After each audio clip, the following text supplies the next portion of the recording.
자, 이제 비유가 끝나고 다시 헤롯 왕과 세례 요한의 죽음이 이제 기록이 되고 있죠.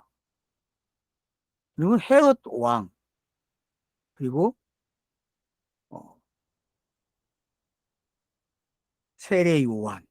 여긴 또 세례 요한으로 언급되고 있다는 걸 알아야 됩니다. 그리고 다음서부터는 세례라는 단어가 빠지고 요한으로 기록이 되고 있다는 것도 아셔야 돼요. 그래서 이런 개념들이 어떤 건지 아시게 되면은 이제 성경 읽는 즐거움이 생겨요. 요 안에 지금 비유 이야기가 들어있다는 걸 아셔야 됩니다. 8개의 비유가 요 안에 우리에게 지금 펼쳐놓고 보라고 해준다니까 바로 뒤에서 세례 요한의 죽음이 어떤 건지 아셔야 돼요. 옥에 갇힌 거하고 옥에 갇혀서 제자들을 보내서 물어본 거하고 그리고 여기서 죽는 이야기가 나오는 게 그러면 마태복음의 세례 요한은 요한이 3번 기록되고 있다는 걸 알 수 있죠. 그죠? 그러면 이 3번의 이야기가 우리가 이야기하는 삼일길이고 차서죠. 그죠? 네? 그러니까 창세기에서 우리가 차서라 삼일길이라는 단어를 많이 썼는데 그런 이야기들이 마태복음 안에 지금 순서로 들어와 있다는 거예요.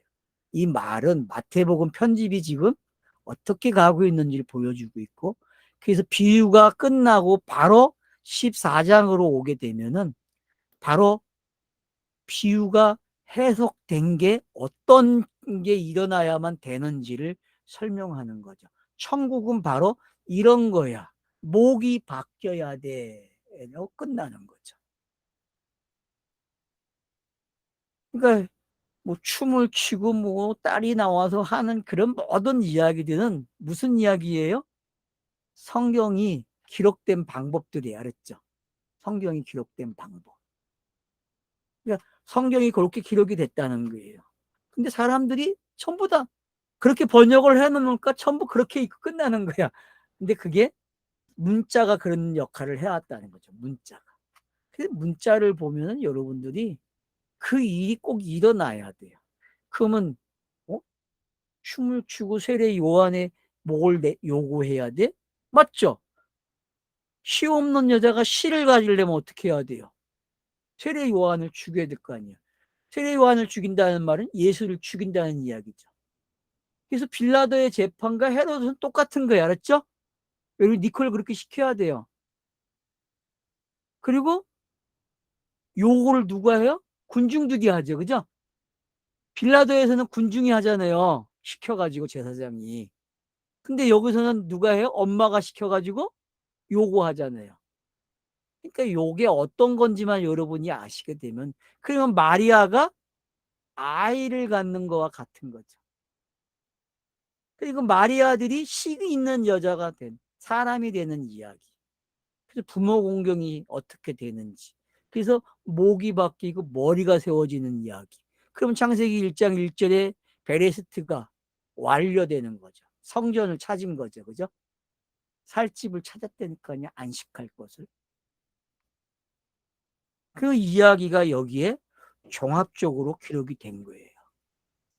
내 내용을 보지 않고 이렇게 설명으로 끝냈습니다. 그러니까 여러분들이 이해를 하시려면은 좀 더 많이 본문을 읽으셔야 됩니다. 자, 그 다음. 자, 이제 들으셨다 그래요. 세례 요한에 대해서. 그러면 이 말은 뭐예요? 예수에게 예고가 되는 거죠. 자신에게 나레이터가 지금 우리로 하여금 예수가 이 말을 들었으니까 예수도 지금 내가 이와 같이 죽는구나 라는 것까지 생각을 하게 한다는 거죠. 그런 가운데 제자들이 이제 배를 타고 가는 거예요.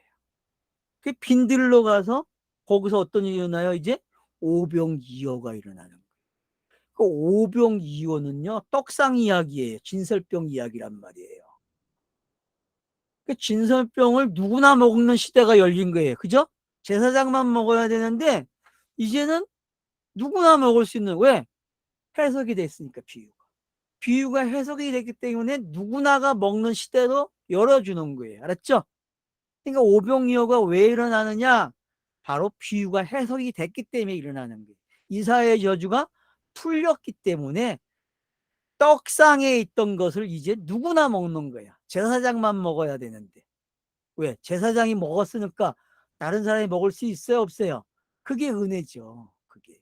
이걸 요한복음 6장 가면 더 잘 풀어놓은 거예요. 그래서 여러분들이 요한복음 6장을 가지고 해석하는 방법을 배우면 돼요. 예수 자신이 이걸 어떻게 끌고 가는지. 그래서 결국은 떡 이야기는, 오병 이야기는 자기의 몸과 피로 가지고 가게 되고 그걸 먹으라고 가르쳐주고, 그러면은 성경의 모든 문자가 떡이고 그 이야기는 예수의 이야기인데 그게 육체와 피의 이야기가 되는 거죠. 그래서 증거하는 것은 셋이라 그래요. 요한 1서에서. 그죠?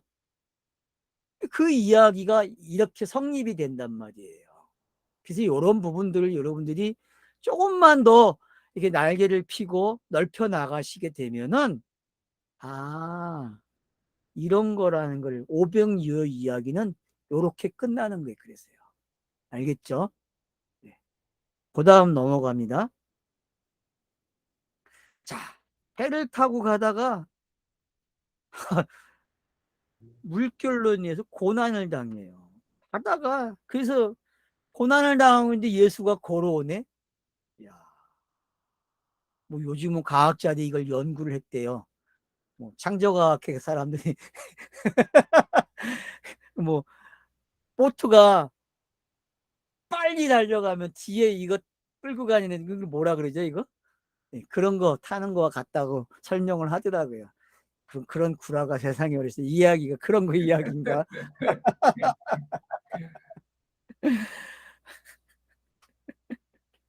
어디서 나오는 이야기예요?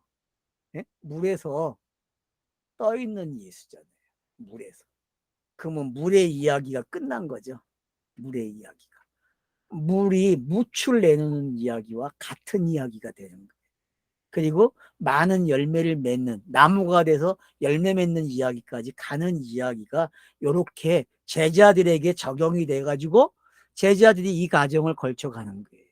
그래서 예수와 제자가 지금 하나라는 걸 설명하는 거예요. 같은 내용이라는 거예요. 그래서 예수의 공생애와 제자가 되는 거는 같은 내용이라고 제가 고집하는 거예요. 그래서 믿음이 작다고 이야기하는 거예요. 왜? 아직 그때가 아니니까 믿음이 작아요, 안 작아요? 작죠. 말로는 했는데, 말로는 풀어줬는데 아직까지 은익인데 어떡할 거야. 은익의 시간이에요, 여러분. 은익의 시간. 제자들은 은익이 돼 있다니까요. 그래서 다중사역을 깨달아야 돼요. 다중사역. 어떻게 이럴 수가 있냐고. 어떻게 예수가 이런 말을 할 수 있냐, 자신에게. 여러분, 이걸 깨달으면 많은 걸 얻게 돼요. 정말 신비로운 걸 알게 돼요. 예수가 가지고 있는 신비를 여러분 깨달아야 된다니까요. 그리스도는 신비하지 않아요. 알았죠? 네? 성경에서 그리스도는 신비하지 않아요. 예수가 신비하다니까요. 예수가. 그러니까 성령의 사람이 이 땅에 사는 게 신비한 거예요. 알았어요? 자신이 신비한 거라니까. 근데 그 신비한 걸 가지고 샤머니적으로 풀어나가면 큰일 나는 거야. 그건 가짜야. 그건 그냥 입을 다물고 혼자 그냥 울고먹고 살고 그냥 끝나야 되는데 자꾸 울고먹고 그걸 내놔. 자기가 이런 경험을 했다고. 그건 가짜가 되는 거야. 그거만 여러분이 아시면 되는데 그걸 못 깨달아. 영이라는 거는 비교하면 안 돼요. 절대로. 알겠죠? 그러니까 믿음이 적다는 말은 그런 거예요. 알았죠? 네? 알긴 아는데 뭔지 몰라 아직 정확하게.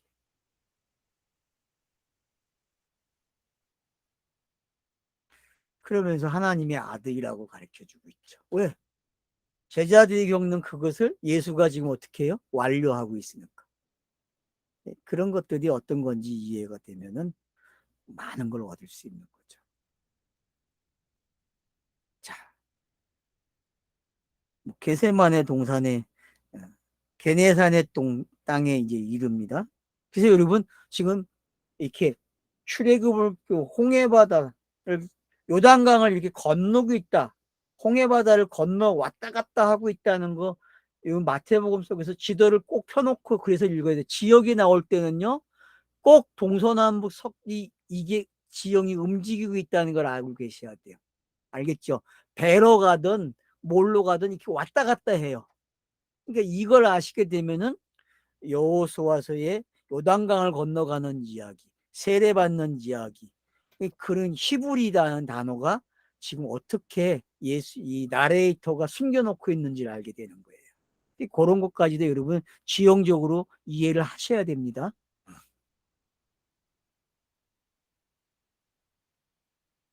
자, 이래서 이제 뭐라고 평해 거기서는 많은 사람들이 몰려와요. 그 소문이 퍼져나간 거죠. 이게 복음의 시대죠. 이게 사도행전의 모습이 그대로 등장하죠. 그죠? 그러니까 여러분 어떻게 13장을 열어놓은 게 어떤 건지 느낌을 가지란 말이에요. 아, 복음이 비유가 해석된 시대가 어떤 건지를 조금 열어주고 있다는 거죠. 사도행전의 맛이 어떤 건지 미리 맛보게 조금씩 열어주는 게, 그러니까 크로노스가 카이로스가 되는 게 그 맛을 지금 보게 한단 말이에요. 이런 구성을 가지고. 그래서 이런 구성법을 여러분들이 익숙해지면 좋은 거죠. 그래서 많은 사람들이 예수의 옷자락만 가지고, 그러면 예수의 옷자락을 갖는다는 얘기는 여러분 엘리야와 엘리사 이야기를 가지고 계시면은 이 이야기는 끝난 거예요. 알았죠? 네? 그러니까 12제자만 제자가 되는 게 아니라 복음을 듣는 사람들이 제자가 된다는 걸 가르쳐 주고 있는 거죠. 그런 의미가 어떤 건지 여러분이 잘 찾으시면 됩니다. 그래서 베드로에게도 있었고 바울에게도 있었습니다. 사도행전 5장 15절과 19장 2절을 여러분 참고하세요. 이건 먼저도 강의할 때 이야기한 거니까 참고 구절을 꼭 기록해 놓으세요. 자, 이제 15장으로 그러니까 14장의 이야기가 왜 13장의 그 비유가 해석된 게 맞는지 알겠죠? 그런 관점에서 들여다봐야 된다는 거예요. 그래서 이게 지금 차서를 이렇게 하나하나 넘겨줘서 진짜 사건이 나오게끔, 그래서 그 시대를 기대하게 만드는 기대감이 생기고 있죠. 그죠? 성경 읽기는 바로 이런 기대감으로 읽는 거예요. 모기들이 자꾸 나타나네. 자, 봅시다요. 그 다음 15장입니다. 자, 바리새, 그러니까 여러분이 요것도 꼭 기억해야 돼요. 서기관으로 나올 때, 장로들로 나올 때, 같이 나올 때, 따로 나올 때, 이런 것들이 서로의 역할이 어떻게 다른지 꼭 구별하고 계셔야 돼요. 그걸 좀 사례를 누가 도표화로 만들면 좋겠어요. 한번 만들어 보세요. 그러면 여러분 그 박사 논문 쓸 수 있어요. 그런 거 하시면요. 누가 하지 않은 작업이기 때문에 상당한 가치 있는 논문이 될 수 있어요.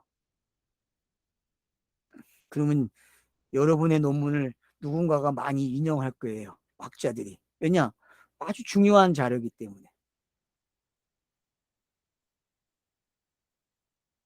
자, 장로들의 정통을 가지고 이야기해요. 와, 열받았죠? 지금 해석이 되고 있으니까 시대가 바뀌는 게 보이니까 어때요? 열받아야죠. 구약적 사고방식이 열을 받는다니까? 구약이 완성되는 걸 즐거워해야 되는데 깨닫질 못하는 거야. 왜? 자기들이 가지고 있는 고정관념으로만 되어지는 거로 알고 있단 말이에요. 그리스도가 온다는데 예수가 와버렸으니 열받죠. 그가 와가지고 자기들을 비꼬고 열받게 하고 짠지 걸고 싸움을 걸고 욕도 하고 그러는데 열 안 받겠어요? 이게 예수의 다중목 사역이란 말이에요.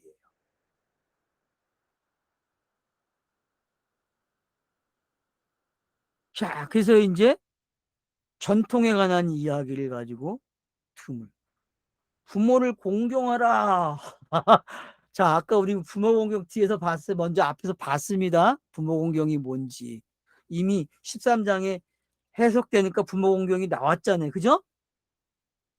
13장에서 여러분 부모 공경이 나왔어요. 근데 부모 공경을 하는 또 가지고 노는 거예요. 왜? 문자적 부모 공경.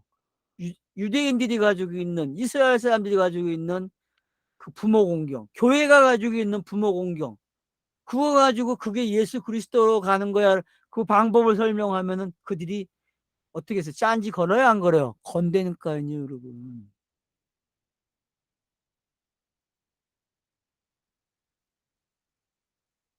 그래서 부모를 공경하라 하시고, 또 아버지나 어머니를 비방하는 자는 반드시 죽음을 당한다 하였다. 너희는 이르되 누구든지 아버지에게나 어머니에게나 말하기를 내가 드려 유익하게 할 것이 하나님께 드린 바 되었다고 말하면 부모를 공경할 것이 없다 하여 너희 전통으로 하나님의 말씀을 폐하는도다. 예수가 공격을 하기 시작했어요. 전통에 대해서. 손 씻지 않은 이야기가 커져버린 거죠. 이놈들아, 손 씻지 않은 게 중요한 게 아니라 지금 너희들이 하고 있는 그 전통으로 하고 있는 게 어떤 건지 알아야지. 그러니까 교회의 전통이나 이 전통은 똑같아요. 성격이. 천주교에도 똑같고 불교도 그렇고 다 똑같아요. 과학도 원리가 있죠. 그래서 전통이 있는 거예요. 그러니까 그런 전통들이 어떤 건지 여러분이 아시면 돼요. 철학도 원리가 있고 다 있어요.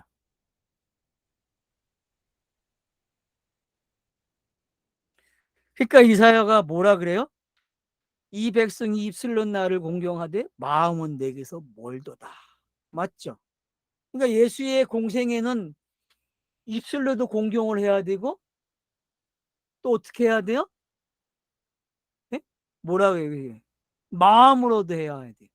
그러니까 예수의 공생애가 다중사역이라는 게 뭐냐 하면 입술로 공경하는 때도 있고 입술로 뭐 할 때도 있어요? 부정한 말을 뱉을 때도 있단 말이에요. 율법적으로 봤을 때에. 그게 죄는 없으나 죄는 있다는 말이 성립되게 하는 거거든요. 이게 그런 관계를 여러분들이 이렇게도 알아야 되고 저렇게도 알아야 돼요. 근데 그걸 잘 이해하기가 쉽지 않아요. 히브리서 4장이. 그래서 여러분 정말 공부 많이 해야 돼요. 자, 결국 어떻게 됩니까? 사람의 계명으로 교훈을 삼아 가르친 나를 헛되이 경배했다. 맞죠? 그 경배라는 단어는 누구밖에 할 수 없어요? 예수가 그리스도가 되는 내용이 경배예요. 다른 내용은 없어요. 그러면 경배라는 말 어디에서 제일 처음 나왔습니까? 아브라함이 이삭을 드릴 때 사용한 거예요. 네? 여러분 그게 경외라는 여호와의 이레가 탄생이 되잖아요. 그것 때문에. 그런 부분들을 여러분들이 아시게 되면은 이게 뭔지 알게 되는 거예요. 그래서 경배도 결국 스타로스가 세워져야만 되는 거예요. 다른 내용으로는 할 수가 없어요.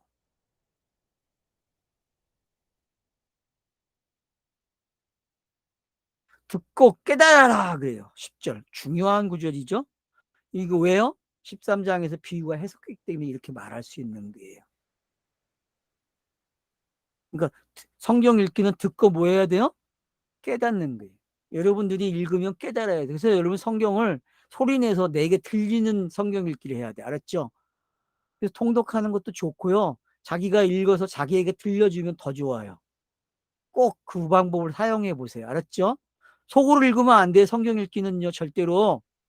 성경 읽기는 차분하게 뭐 읽는다고 속으로 읽는데 물론 필요할 때도 있어요. 근데 될 수 있으면은 자기에게 들려주세요. 알았죠? 네? 들려주는 읽기가 제일 좋은 거예요. 제가 해보니까 그래요. 저는 그 방법이 좋더라고요. 자, 그래서 뭐래요? 또 인용하죠. 입으로 들어가는 것이 사람을 더럽게 하는 것이 아니라 입에서 나오는 그것이 사람을 더럽게 한다. 그래서 이게 지금 오병이어와 연결되어 있다는 걸 알 수 있죠. 그죠? 저자가 슬그머니 다른 이야기 같은데 오병이어를 같이 엮어놨다는 거예요. 그래서 누가복음이나 마가복음 가면은 어때요? 이 이야기가 오병이어와 칠병이어 사이에 같이 나와요, 여러분. 실제. 그걸 여러분들이 좀 기억을 하면 좋겠어요.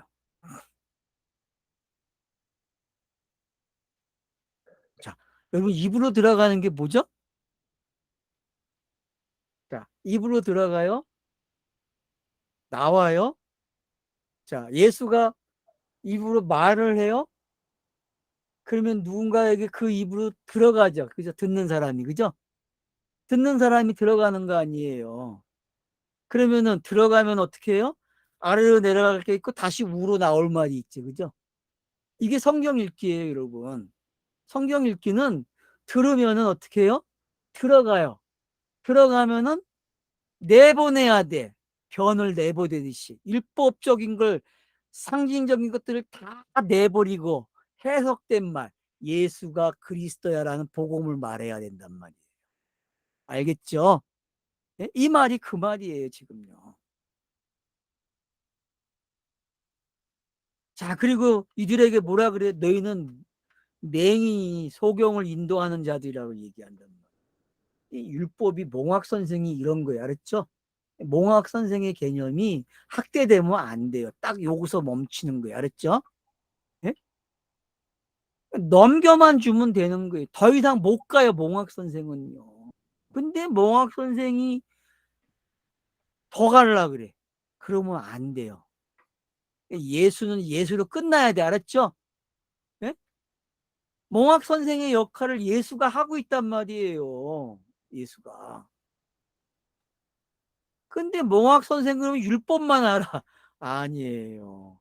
몽학 선생, 진짜 몽학 선생은 누구예요? 예수라니까, 예수. 자신이 몽학 선생에 대해서 자신이 넘어간다니까. 산상수훈은 잘못 들으면 몽학 수준에서 끝나는 거예요. 몽학 선생 수준에서요. 지금 많은 사람들이 주의를 하고 뭐 하고 있는데 다 몽학 선생 수준이에요. 몽학 선생 수준. 왜? 비유가 해석된 걸 모르니까. 이걸 걸쳐와야 되는데 이걸 걸치지 않는단 말이에요.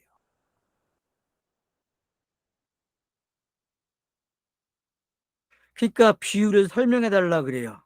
그러니까 16절에서 너희는 아직도 깨달음이 없느냐? 입으로 들어가는 것은 무슨 배로 들어가서 뒤로 내버리는 줄 알지 못하느냐? 입에서 나오는 것들은 마음에서 나오나니 이것이야말로 사람들을 더럽게 하느니라. 그러니까 산상수훈을 여러분들이 잘못 들으면은 문자로만 알고 보통 윤리로 해석하면 이런 말투가 되는 거예요. 이런 말투가. 그러니까 자기들이 번역을 하면서도 산상수훈과 관계돼서 번역을 했다는 걸 알게 되면 아마 번역하신 분들도 재밌겠어요. 제가 봤을 때는.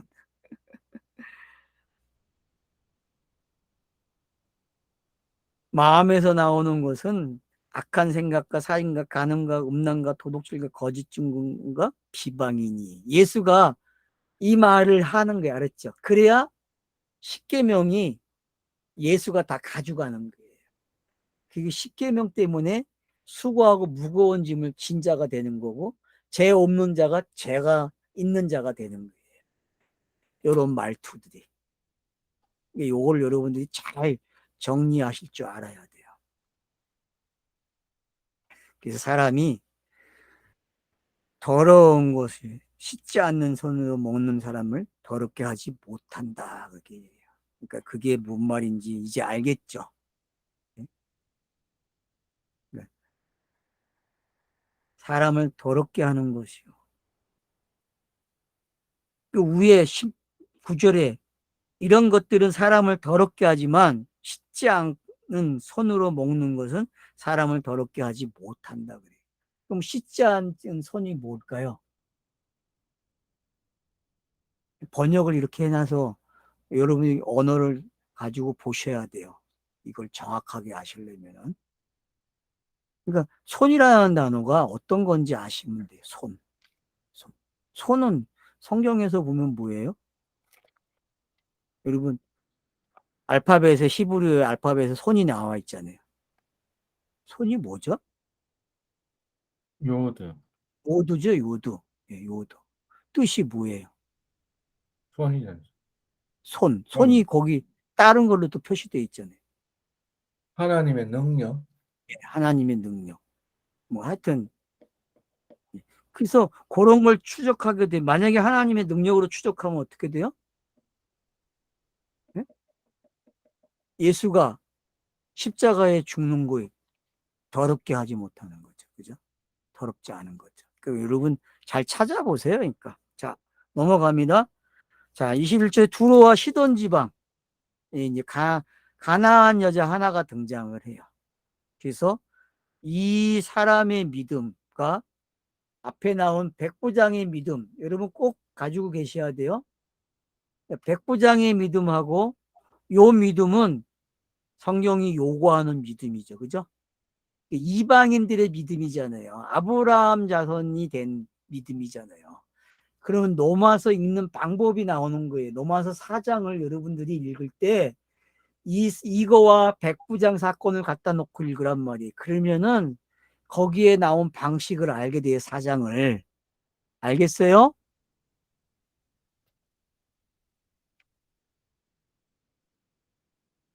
그럼 뭐 이 이야기는 여러분들이 잘 아는 거니까. 여, 여자가 하는 말이 27절이 재밌죠. 예수가 한 말도 재밌고 26절에서 24절 26절 보세요. 나는 이스라엘 집에 잃어버린 양 외에는 다른 데로 보내심을 받지 않았다 그러고 저를 도와주소 여자가 또 그러니까 자녀의 떡을 취하여 개에게 던지니 마땅하지 않다. 그러니까 요 짧은 대화의 문장이 어떻게 차선을 넘겨주고 있는지 알겠죠? 그러면 여러분 지금 앞에 있는 손을 씻지 않은 이야기, 음식을 먹는 게 요 이야기하고 관계가 있다는 걸 아셔야 돼. 알았죠? 예? 꼭 결부를 이어서 읽어야 돼. 둘의 이야기를. 그래서 줄을 그어 보세요. 이 이야기의 당사자들과. 그러면은 아, 지금 손을 씻지 않고 음식을 먹는 여자가 등장한 거죠. 그죠? 그죠? 그래요, 안 그래요? 손을 씻지 않고 먹는 여자가 등장을 했다니까. 그게 이방인이잖아요, 여러분. 아니에요? 그러니까 이방인이 되어야 하는 게 어떤 건지, 그러면은 로마서 9장, 10장, 11장이 또 보여요. 이걸 알면은, 여러분들이, 이 공식을 알면은. 그러니까 왜 바벨론으로 포로가 되고 또 아수르에게 북이스라엘이 망해서 혼혈 민족이 되고 역사적으로 그런 게 뭔지 그리고 사마리아 땅이 이방인으로 불려지는지 그런 걸 알게 되면은 요한복음 4장이 많은 걸 담고 있는 거죠. 내용상. 이방인이 그래서 3장에서는 요한복음 3장에서는 율법사가 구원을 받는 선생이 율법의 선생이 구원을 받는 거듭나는 이야기고 또한 4장은 거듭나는 이야기인데 다른 방식으로 이해를 시켜주잖아요. 그러니까 여러분 3장과 4장은 세트예요. 세트 요한복음에.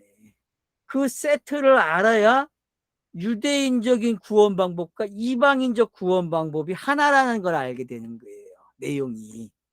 그래서 포로로 잡혀가는 이스라엘이 어떤 건지 그리고 이 유대민족으로 내려오는 게 어떤 건지 그래서 이들의 이야기 속에 뭐가 있어요? 구원의 이야기가 역사 속에 있고 포로로 잡혀가는 것 속에도 구원의 이야기가 담겨져 있는 거예요. 그래서 이 둘의 이야기가 합쳐지는 걸 예수가 그리스도가 되는 이야기로 풀어주는 게 성경이란 말이에요. 오늘 강의 깊네. 한 번도 얘기 안 한 거 지금 이야기한 거예요. 요거는. 그러니까 이 여자의 믿음이 이제 어떤 건지 알겠죠. 이 여자의 믿음은요. 앞에 백부장의 믿음과 이 여자 성경에서 아주 중요한 장면이라는 걸 아셔야 돼요. 근데 비유가 해석된 게 어떤 건지 알겠죠. 벌써 이방인에게 넘어가고 있어요. 요 믿음을 탈 줄 알면 마태복음을 읽을 수 있는 거죠. 한편으로는 이렇게 되는 건 뭐예요? 십자가가 가까웠다는 걸 가르쳐주고 있는 거. 이런 장면들을 이해를 잘 하시면 됩니다. 자, 이제 갈릴리 호숫가에서 산에 올라가 앉으셔요. 그러면 이제 여러분 산상수훈과도 또 연결되고 있다는 걸 알겠죠. 근데 산에 올라갔는데 큰 무리가 와서 장애인, 맹인, 말 못하는 사람, 기타 여럿을 데리고 와서 예수의 발 앞에 앉아 고쳐주시니 고쳐주는 거예요. 그래서 말 못하는 사람이 말하고 장애인이 온전. 그러면 이사야 저주가 풀린 거죠? 그러니까 비유가 해석된 게 여러분 어떤 건지 이제는 알아야 돼요. 산상수훈을 설교하고 8장, 9장에 나오는 그 장면하고 이 병 고침 받는 장면하고 수준이 달라. 알았죠? 같은 기록 방식이라도 이거를 그렇게 분리할 줄 알고 읽어야 되는데 그걸 분리를 안 하고 읽으면 안 된답니다. 마찬가지죠. 11장과 12장은 뭘 요구해요? 비유가 해석되는 걸 요구하고 있잖아요. 스타로스가 세워져 가지고. 그러니까 그런 것들이 여러분들이 뭔지 알게 되면은 설교와 중간에 껴있는 것들이 어떤 역할을 서로 주고받는지 그게 같은 내용이 되고 있다는 걸 알게 되는 거예요. 근데 어떤 건 중요하고 어떤 건 중요하지 않은 것처럼 가르치고 있단 말이에요. 지금 유명한 사람들이 구독자가 많은 데 가보세요. 전부 다 유명한 것만 하고 있잖아요. 유명한 거 유명한 거 유명한 거 뭐 근데 병 고치는 이야기 가지고는 안 한다고. 해도 잘못 설명. 그게 똑같다는 이야기를 못 하고 있단 말이에요. 산상수훈하고 병 고치는 이야기가 같다는 이야기고 그게 비유라고 얘기를 안 한다니까. 여러분 그게 뭔지 깨달아야 돼요. 자, 그리고 이제 어떤 이야기가 나옵니까? 맹인 말 못하고 맹인이 고쳐지고 그래요. 그러니까 다시 칠병이어가 이방인 땅에서 일어나는 거예요. 알았죠? 예? 하나는 유대 땅에서 오병이어가 일어나고 하나는 이방인 땅에서 일어나는 거예요. 왜? 두 군데서 같이 일어나야 돼요. 같이. 그래서 왜 같이 일어나는지 복음의 시대가 어떤 건지 알겠죠? 여러분. 슬그머니 지금 오병이어와 칠병이어를 이렇게 딱 구별을 지어서 우리에게 설명을 해주고 있는 거예요. 그래서 벌써 복음의 시대가 완숙해지고 있구나. 그러면은 비유들 중에서 13장의 비유들 중에서 어디까지 오는 거예요 벌써? 여러분들이 느낌이 생기죠. 그죠? 벌써 들어오고 있잖아요. 그리고 이제 16장 넘어가면 신앙 고백 나오고 이제 인자가 죽어야 된다는 이야기 나오고 베드로는 사탄이라는 말을 듣게 되는 거. 그런 배경들이 나옴으로써 변화산 이야기가 나옴으로써 바뀐 이야기, 예수가 복음을 해석 비유를 해석한 이야기가 변화산 이야기로 완료가 되는 게 여러분이 볼 수 있는 큰 장면이 되는 거예요. 그래서 성경에 어떤 큰 장면이 어떻게 마무리가 되고 있는지 보실 줄 알게 되면은 이게 신앙 고백 이런 것들이 결국은 비유가 해석돼야만 신앙 고백이 되는 거지. 해석이 되지 않으면은 눈이 떠지고 귀가 열리지 않으면은 신앙 고백을 못 하는 거예요. 이제 알겠죠? 어떤 무게가 다르다는 게 각 장마다 역할이 있고 이 어떤 분기점, 비유라는 이 중앙에 있는 이 분기점이 끝남으로써 어떤 저자가 맛을 보여주는데 그 맛이 정말 달콤한 맛을 보여주고 있는 거예요. 완료된 맛들을 보여주고 있고 종말이 끝나고 벌써 새로운 시대가 열렸는 걸 어떻게 열리는지를 설명해 주고 있단 말이에요. 그런 느낌을 여러분들이 타실 줄 알면 되는 거예요. 네, 다음 주에 다음 시간에 이제 오늘은 쉬고 16장부터 시작하겠습니다. 감사합니다.